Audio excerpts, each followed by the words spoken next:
साथीहरू नमस्कार, सन्चै हुनुहुन्छ? न्यू डे न्यू भिडियोको साथ म पनि आइसकेकी छु। के गर्दै हुनुहुन्छ त? मेरो चाहिँ हिजो नयाँ भिडियो थियो। आज चाहिँ दोस्रो दिन भयो मेरो भिडियोको।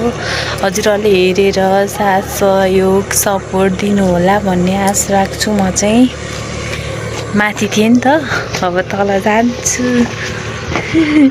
रुमहरू पनि देखाउँछु। हेर्नु न, घिरौँला कस्तो नेचुरल भाइब्स आउँछ कि यस्तो हरियोदेखि त।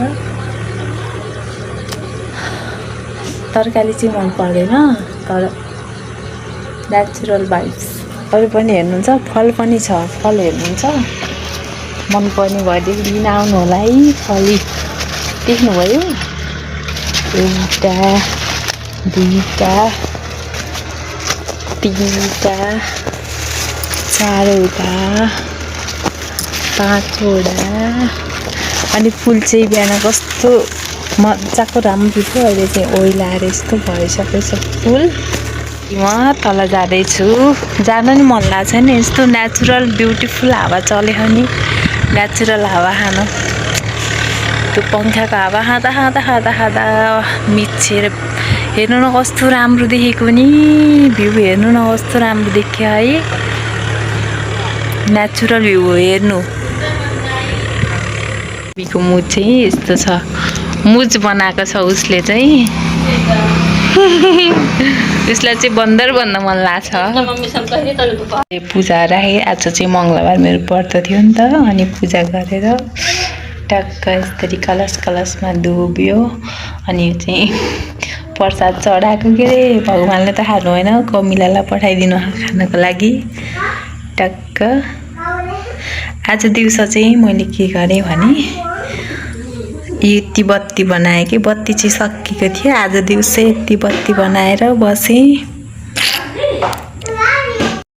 किचनमा चाहिँ आज खाना के बनेछ हेर्नुहुन्छ, म देखाउँछु। मेरो चाहिँ साँझको खाना बनेर पनि सकिन लाग्यो। अब चाहिँ सब्जी मात्रै बनाउन छ है त।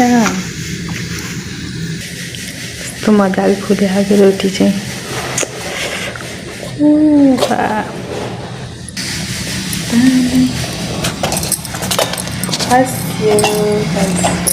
रोटी चाहिँ हामीले बेलुकामा सधैँ रोटी प्रयोग गर्छौँ। सब्जी चाहिँ यसमा छ आलु र करेला टमाटर के छ। आज चाहिँ चोखो लसुन प्याज नहालिकन पकाएको नि त। मिठो होला भन्छु, मिठै होला।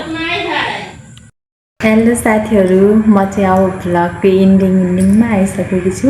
किनभने मैले सुरु भयो नि त, भर्खरै सुरु गरेको। खासै लामो बनाउनु त मैले जानिनँ, सकिनँ पनि है।